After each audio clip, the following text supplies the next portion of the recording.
Hi guys, welcome to cricket Tamizha. So பார்த்தீங்கன்னா சிஎஸ்கேவோட updates தான் போய்கிட்டு இருக்கு. ஸோ சிஎஸ்கே ஏன் நம்ம பேசுகிறோம்னா, நம்மளும் ஒரு வெறித்தனமான சிஎஸ்கே பிளேயர்னே சொல்லலாம். அதனால் அதை பற்றி அப்டேட்ஸ்.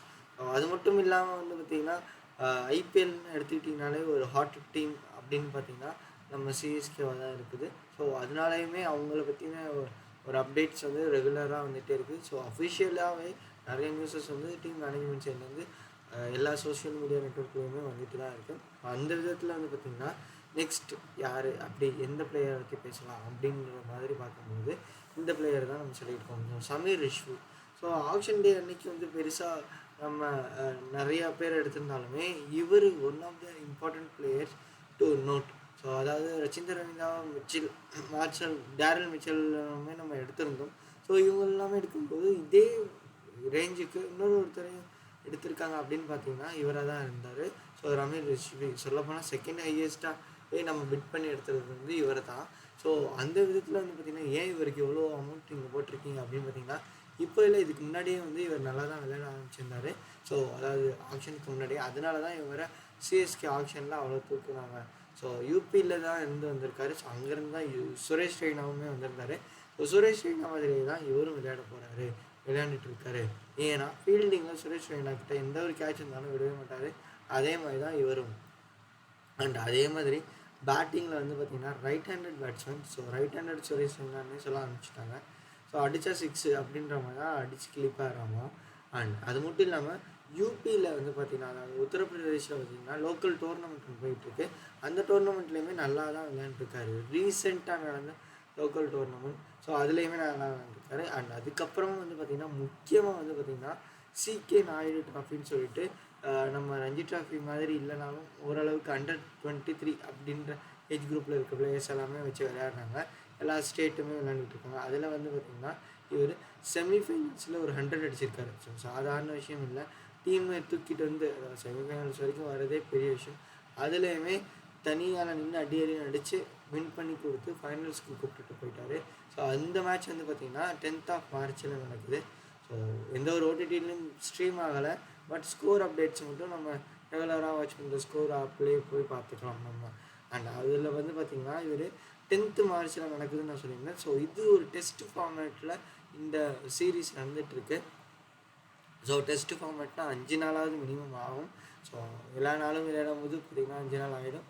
அண்ட் 5 நாளுக்கு முன்னாடி வந்தால் சந்தோஷம்தான். ஸோ என்ன எங்கே வரணும் அப்படின்னு பார்த்தீங்கன்னா சிஎஸ்கே கேம்புக்கு தான்.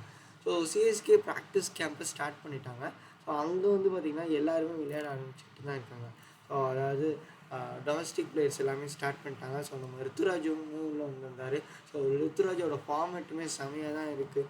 ஸோ அவரோட ஒரு form of the playing 2020 match வந்து ரொம்பவுமே நல்லா இருக்குது. ஸோ ரஞ்சியில் நல்லா விளையாண்டுருந்தான்னு சொல்லிட்டு நம்ம அப்டேட் பண்ணிகிட்டு இருக்கோம். ஆனால் அதுக்கப்புறமா வந்து பார்த்திங்கன்னா ப்ராக்டிஸ் மேட்ச்லேருந்து அவரோட ஃபார்மை எடுத்துகிட்டு வராருன்னு தான் சொல்லணும். அண்ட் அதே மாதிரி வந்து பார்த்திங்கன்னா சிஎஸ்கே பற்றி இன்னொரு பெரிய ஒரு நம்பிக்கை தரக்கூடிய விஷயம் நம்ம தலை தோனி தான். ஸோ அவருமே ப்ராக்டிஸ் மேட்ச்சில் கலக்கிக்கிட்டு இருக்காருன்னு தான் சொல்லுவாங்க. ஸோ ப்ராக்டிஸ் மேட்ச்சை இந்த வாட்டி அலோவ் பண்ணியிருக்காங்களா அப்படின்னு கேட்டிங்கன்னா அலோவ் பண்ணலை. ஸோ சிஎஸ்கே அதாவது சேப்பாக்கில் வந்து பார்த்திங்கன்னா பெருசாக இந்த ஒரு ஐபிஎல் கேம்ப்பு நடத்தல. ஐபிஎல் 2024 வந்து வேணும்னாலுமே இங்கே நடக்குது. ஆனால் பார்த்திங்கன்னா ஒரு சேப்பாக்கில் இல்லாமல் தனியாக இன்னொரு ஒரு கிரவுண்டையுமே இன்னும் க்ரியேட் பண்ணியிருக்காங்க. ஸோ ஒரு கிரவுண்டு இருக்குது. ஸோ நாவலூர் சைடில். ஸோ அந்த இதை வாங்கி அங்கே தான் இப்போ இவங்க ப்ராக்டிஸ் பண்ணிகிட்டு இருக்காங்க. ஸோ சிஎஸ்கே கம்ப்ளீட்டாக ஒரு பூட் கேம்ப் மாதிரி அங்கே போட்டு அங்கே தான் மொத்த ப்ராக்டிஸ் மேட்ச் போய் நடக்கிறதுக்கு நிறையா வாய்ப்பு இருக்குது. அங்கே பார்த்திங்கன்னா தலை தோனி நேற்று வந்திருந்தார். ஸோ அதில் வந்து அங்கேயுமே இவர் கலக்கி தான் இருக்கார். ஏன்னா 55 ரன்னுன்றது வந்து பார்த்திங்கன்னா சாதாரண விஷயம் இல்லை. அதை அப்படியே நம்ம ஐபிஎல்குள்ளே எடுத்துகிட்டு வந்து கன்வெர்ட் பண்ணி கொடுத்தாருன்னா இன்னுமே செமையாக இருக்கும். ஸோ வெயிட் பண்ணி பார்க்கலாம் தலை தோனி என்ன பண்ணுறாருன்னு சொல்லிட்டு. ஸோ இப்போது நீங்கள் பார்த்துட்டு இருக்க இமேஜ் தான் அந்த கிரவுண்டோட இமேஜ். ஸோ நிறைய சோஷியல் மீடியாவில் போட ஆரம்பிச்சிட்டாங்க அந்த கிரவுண்டு எப்படி இருக்குது, என்ன பண்ணுறாங்கன்னு சொல்லிட்டு. அண்ட் அங்கே வந்து பார்த்திங்கன்னா தலை தோனி டாஸும் பண்ணிட்டு தான் இருக்கார். அதாவது பேட்டிங்கில் நான் சொல்லிட்டு இருக்கேன். அதே மாதிரி வந்து பார்த்திங்கன்னா அஃபிஷியலாக வந்து பார்த்திங்கன்னா இந்த இமேஜ் தான் சிஎஸ்கே டீம் சைட்லேருந்து ரிலீஸ் பண்ணியிருக்காங்க. தலை தோனி ஹெல்மெட் மாட்டிட்டு அடித்து கிள்ளுகிற மாதிரி அப்படி தான் என் கண்ணுக்கு தெரியுது. ஸோ அதே தான் அவர் நம்ம இந்த ஐபிஎல்லையுமே ஐபிஎல் 2024லேயுமே அவர் பண்ணுவார்னு சொல்லிட்டு எதிர்பார்க்கலாம். ஏன்னா லாஸ்ட்டு சீசன் அந்தளவுக்கு அவருக்கு கிளிக் ஆகலை.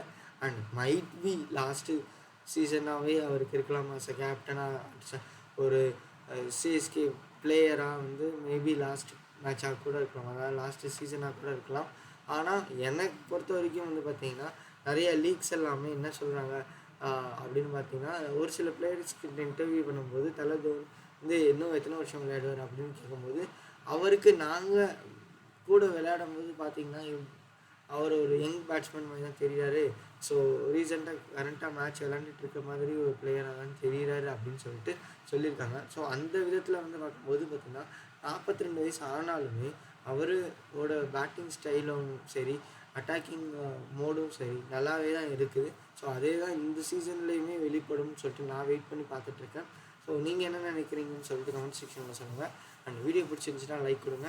அண்ட் ஃப்யூச்சரில் ஏதாச்சும் நாங்கள் டெவலப் பண்ணணும்னா அதேமாதிரி கமெண்ட் செக்ஷனில் மென்ஷன் பண்ணுங்கள். ஸோ தட் அப்கமிங் வீடியோஸில் அந்த விஷயத்தை சேஞ்ச் பண்ணி நாங்கள் பண்ணுறோம். அண்ட் உங்கள் ஃப்ரெண்ட்ஸ் யாராவது இல்லை ரிலேஷன்ஸ் யாராவது கிரிக்கெட் ஃபேனாக இருந்தாங்கன்னா அவங்களுக்கு இந்த வீடியோவை ஷேர் பண்ணுங்கள். ஸோ தட் அவங்களுமே இந்த வீடியோவை ஒரு என்டர்டெயின் மோடில் எடுத்துகிட்டு வருவாங்க. So thank you guys for your love and support. Thank you.